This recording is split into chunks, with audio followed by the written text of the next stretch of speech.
You guys, a few days before Christmas in 2012, there's a pastor, Pastor Levi Lusko. Him and his wife, Jenny, lost their 5-year-old daughter to an asthma attack. The way it worked is they actually went on a date, and their daughter was being watched by their mom, one of their moms. And so they walk in the door right as they get home from their date, and they see their 5-year-old daughter choking and unable to breathe. And then she passed out, and that was it. And Levi Lusko, I don't see eye to eye on him on some theological stuff. I don't wish this on anyone, like anyone at all. And I bring it up because the way he responds is something that I really admire, something that I think he responded incredibly well. And I want to read to you a quote from him. He says, "I take comfort in her dedication." This was him talking about this incident. He says, "If God forbids something is to happen to your kid, she is God's. She was never ours. We never thought that our time with her would be this brief. But we were faithful to honor God with the time he gave us with her. But she was never ours." I think that's such a challenging statement, such a convicting statement. You guys know I bring them up probably way too much. I have 5 kids. I think about this probably way too much. Like, how would I respond? What would I do? It guts me even thinking about losing one of mine. But the way he responded is insane. Just this idea that he had dedicated her. He had given her to the Lord. And so he trusted the Lord and what the Lord did and how he wanted to, what his will was. And so much begins to change when the things that we hold close, when the things that we hold tightly, whether it's family or whether it's our goals, our careers, our finances, our relationships, when we hold on to those tightly, so much changes when we begin to no longer view those things as our own, but rather as the Lord's, as his, to use how he so chooses, or for us to use in light of how he leads us. And tonight, what I want to talk about is I want to talk about generosity. And some of you are like, man, that's a big leap, right? But I think what Levi Lusko and his wife have demonstrated is a mentality really needed, the root behind what it takes to be truly generous. And it begins when we come to understand that we are not owners, but we're stewards. Job 41:11 says this, "Everything under heaven," this is God talking, "everything under heaven is mine." He claims it all. And we are not owners, we're stewards, meaning everything we have has been given to us to take care of, to manage, to look after. But at the end of the day, it's not mine. The Luskos demonstrated that with their daughter. They understood that she was a gift that the Lord gave them to take care of, to raise up. But ultimately, he's in charge. Psalm 24:1 says, "The earth is the Lord's and everything in it. The world and all its people belong to him." Haggai 2:8, I don't quote Haggai that often, but I threw it in tonight. "The silver is mine, the gold is mine, says the Lord of heaven's armies." And God says even your bodies. 1 Corinthians 6:19, "Don't you realize that your body is the temple of the Holy Spirit, he who lives in you and was given to you by God? You do not belong to yourself, for God bought you with a high price. So you must honor God with your body." You see, when we see our possessions, the things we're currently responsible, and not as ours, but as the Lord's, it changes our perspective over everything. I want you to picture something. Let's say I went up to you and I said, "Hey, I'm going to give you $100. And I want you to take that $100 and I want you to use it however you feel like you can meet the most needs or the best, most pressing needs that you can find. Here's $100. do it. Think for a second, who are some of the people you would bless, some of the things you would take care of, what you would do. Now, consider for a moment if I said, all right, I want you to do the same, but I want you to do it with your $100. For most of us, there's two different tasks or to-do lists that we would create. Because if it's my $100, well, I'm going to hold on to it a little bit tighter, right? Or I'm going to see it differently because it's something maybe I earned. Or like it's mine. It's something that I have. But that mentality should apply to everything that we own. Everything you have is a gift from God. And it is something that you are called to steward, to manage well. And ultimately, to manage well for God's name, for his glory, for his goodness. And I'm going to get to, we got plenty of goodness to share in this. But that's really what God has given everything we own for us to do. And generosity is giving up some of your resources to help or bless another person. And when I say resources, and we're going to get to this at the end, I'm praying that tonight I could be incredibly practical and that you could leave here with some real clear tips on how to be generous. But resources don't always mean money. And it's one of the things that I think this group, it's really helpful to talk about, because generosity, when many of you hear generosity, you're like, man, I wish I could be generous. And I want to push back a little bit against that tonight, because I promise you, you can be. Now, some of you can't be generous with finances. Some of you are like, you're in the red. You need people to be generous to you with finances. But you have something that you could give. You have some resources, and you know needs. And it really comes down to, what is our mentality? Do we see the things that we own as ours, or do we see them as gifts that God has given us to manage and steward for something greater than our lives, our goals, our careers, all of that? Matthew 6:19 says, do not store up for yourselves treasures on earth where moth and rust destroy and where thieves break in and steal, but store up for yourselves treasures in heaven where neither moth nor rust destroys and where thieves do not break in or steal. For where your treasure is, there your heart will be also.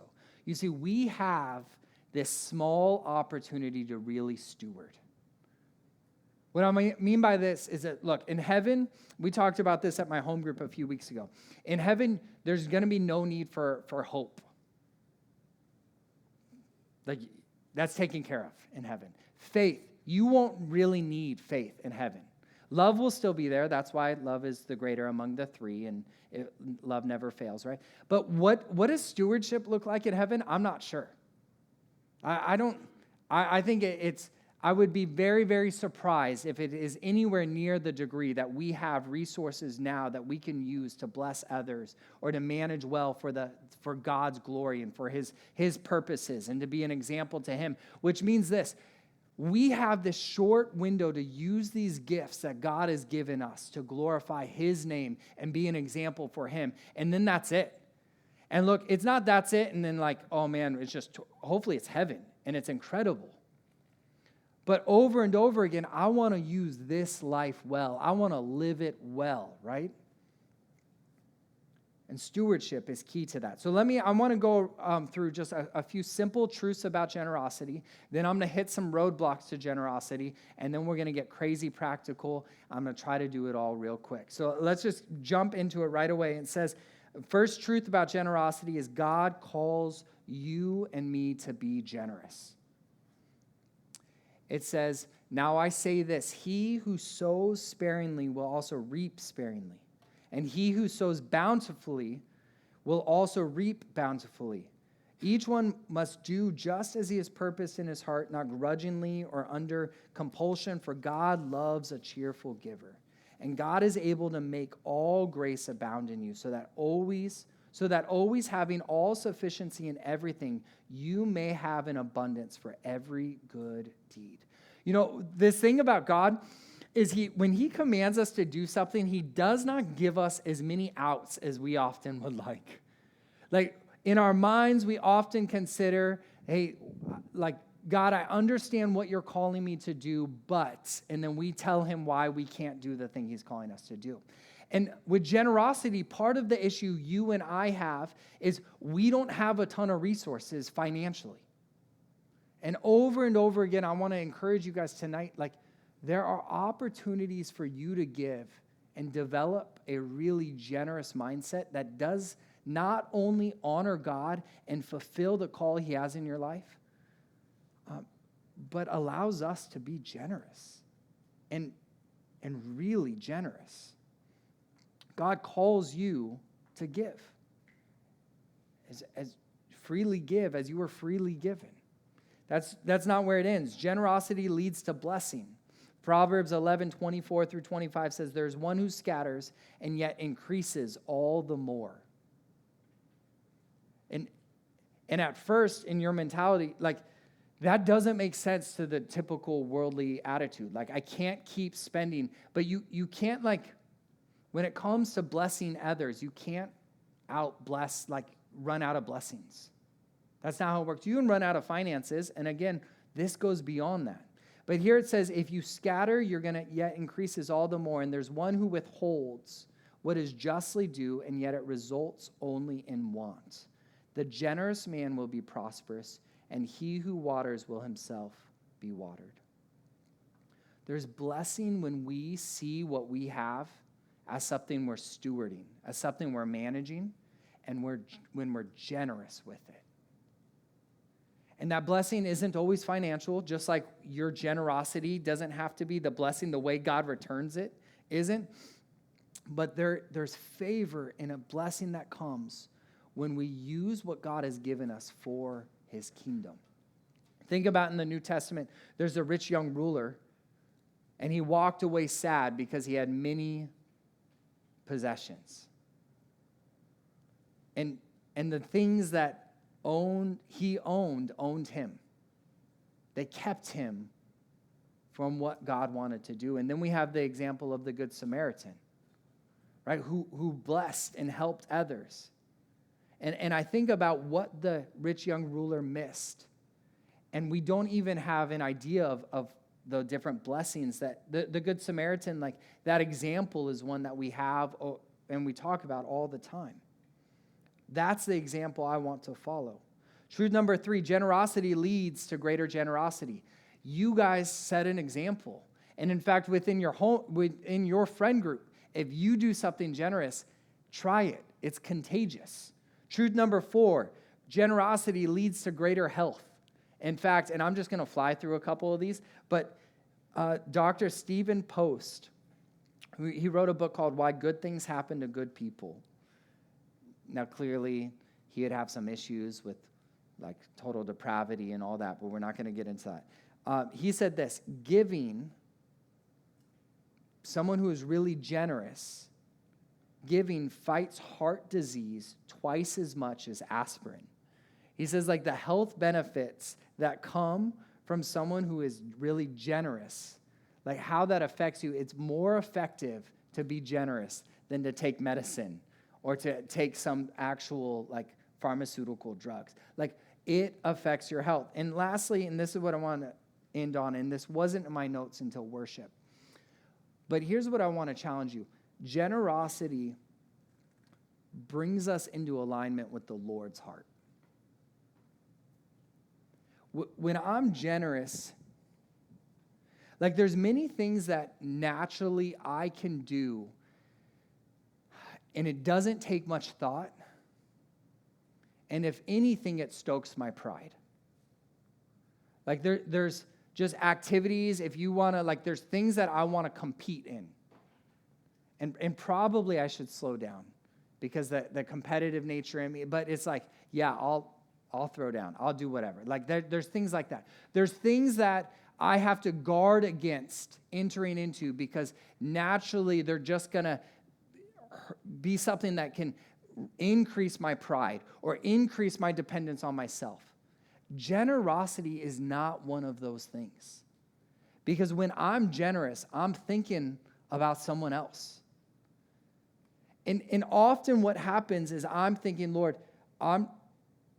first off, just that. Lord, like it makes me look up. It makes me consider the Lord. It makes me just pause for a second because it goes against my natural flesh, which wants to hoard and grab and keep and stockpile. That's what I naturally want to do. But every time I give to someone else, it makes me pause and look to the Lord, and then I get to be challenged. And sometimes it's $5. And I'm just reminded, God, I didn't need that coffee. Lord, here's $10. You take care of me. And thank you. I'm not in a place where I have to like stress over that anymore. There were those days. But the more I'm generous, the more when I give hours of my day or time or attention or whatever it is, whatever resources, the more I am challenged to depend upon the Lord. And every time I'm brought to a place where I lean on the Lord, I look to him for dependence, and I rely on him for strength or for direction, I'm better off. And I want to challenge you, you have something to give. And even if you're like, oh, but I don't want to, there's blessing that comes in the communion with God that comes when we are generous. In the unity with the Spirit when we're looking to help others. I know it's not always easy. Here's some roadblocks. I'm going to fly through these. There's pride. Look, I don't want you to give me any gifts, right? Because if you give me gifts, then I have to repay that gift, and there's all these issues, and like there's pride that's mixed in that. There's debt. That's a big one. Financially, I want to challenge you, if you're in a place of debt, to work hard to get out of debt. Right? The Bible talks about it, someone who's in debt is a slave to the debtor. Work hard so that you can be in a place where you can be generous and you don't have to worry about that. There's fear. If I give this, what if I have a time of need? What if something happens and all of a sudden that stockpile that I had, that's the time I needed it? Generally, you never use it. But also, that's what this community is for. There's busyness. Look, I would be generous. I would donate time. I would serve. I would do this. But man, I'm swamped. If you donate, I'm getting ahead of my notes, but if you donate 3 hours a week to a youth venture shift, that's 2% of your time each week. You could do it. Selfishness. I could give it, but I like it. Entitlement. I worked hard for that. I deserve that. And there's messiness. I would give it, but if I give that money, what if they don't receive it well? Or what if they take it as an insult when I give them this gift? What if they think I'm thinking that they don't have the money to do it? Like you've been there, right? You just work through all these things, and what ends up happening? We're not generous. And then we miss out on blessing and being a blessing and being blessed. So here's what I want to do to wrap up. I'm going to give you a whole bunch of ways to be generous, and one of them includes money. And I want to ask you tonight to consider what you can do. What is one way that you can love on someone else and fill a need? So here's one way to be generous. You could be generous with your thoughts. And here's what happens. I drive and someone cuts me off, and my thoughts are clearly they're the worst human being in the world. Clearly they're possessed by a demon. Clearly, we jump to those conclusions whenever we're wronged. You guys know that, right? So be generous with your thoughts. Be moved by compassion. Jesus hung out with Zacchaeus. We would have called him a crook. And we would have been justified in calling him a crook. But we still could have been generous. He hung out with people and sinners that most of us nowadays, if we ran into that modern day counterpart, it'd be easy for us to write off or to brush aside or to make any excuse not to be generous. But just beginning by being generous with your thoughts and giving them the benefit of the doubt goes a long way. I picked up a hitchhiker once. When I was single, I used to really enjoy. I've picked up a few hitchhikers, and there's this one time I was leaving. They're not always great stories. This one guy was drunk. It was terrible. But this other guy, I'm pulling onto the freeway, and I'm like, there's a hitchhiker. Okay, I'm good. I'll pull over. As I'm pulling over, he takes his beer and he throws it into the bushes. I did not see the beer before, and it's 10 a.m. And I'm like, oh, man, what am I getting myself into? I'm driving down the 8, and he tells me how he recently got out of prison. I promise you. And I'm thinking, I wish I had a gun. What's going to happen? And then as we go down, he tells me how his family, does not, they don't talk to him. They don't associate with him because of all these. It's just bad thing after bad thing after bad thing. And so I had this opportunity where it's what am I going to do? And he's talking to me, and I come to find out that he's short. He needs some money. And he needs help because he has this medicine that he needs to get. And he's coming downtown to beg, to try to find a way to get $60 so that he could get his diabetes medicine. Literally. And look, there's a pretty decent chance he's lying his face off. But I had this opportunity where it was at that moment, I remember thinking, God, I don't want to give him $60. I just want to survive, right?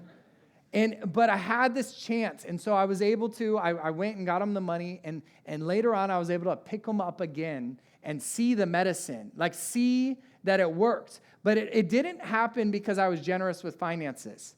The opportunity came because I was generous with my thoughts, and I didn't write them off. Start there. You could be generous with words. Your words have a lot of power. There's power of life and death in the tongue. You build up and you tear down with your words. I think about my buddy. He was driving up north, and he got pulled over by a police officer, and the police officer gave him a really hard time for this obscure law. His kid was in the front seat with the car seat, but should have been in the back seat. But my buddy was he legitimately thought he was good. Guy wrote him up a ticket, and he was frustrated. And at the end, he said to the police officer, look, I know I'm frustrated, but I just want to tell you, I know you have a hard job. And he already has the ticket. He's not trying to schmooze his way out of the ticket. He's written up. It's handed to him. And he just says, thank you for what you're doing. That's it. And he drives off. Still frustrated because it's a $250 ticket. The ticket never came. The cop just ripped it up. Nothing came of it. But he was just in this moment, I don't want to be generous with my words. I don't want to be kind. In fact, I think this guy doesn't deserve it. But I'm going to do it anyways. And it's not always don't do it because it might get you out of a ticket. But do it because it's right. You could be generous with your money. And really you can.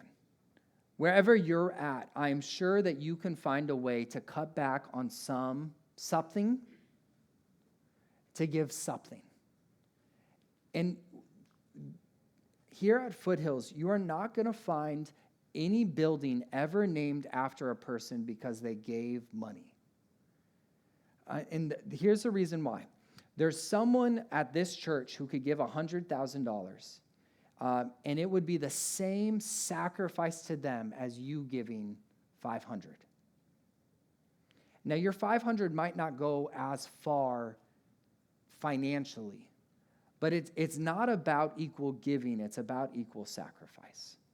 And that's what we want to honor, and that's what we want to pursue the Lord with. So ask the Lord, is there ways that you can financially give? And if not, then what are steps that you can take now to prepare yourself to be in a place where you can give in the future? And then what are other things you could be generous with in the meantime? Because you have something to offer.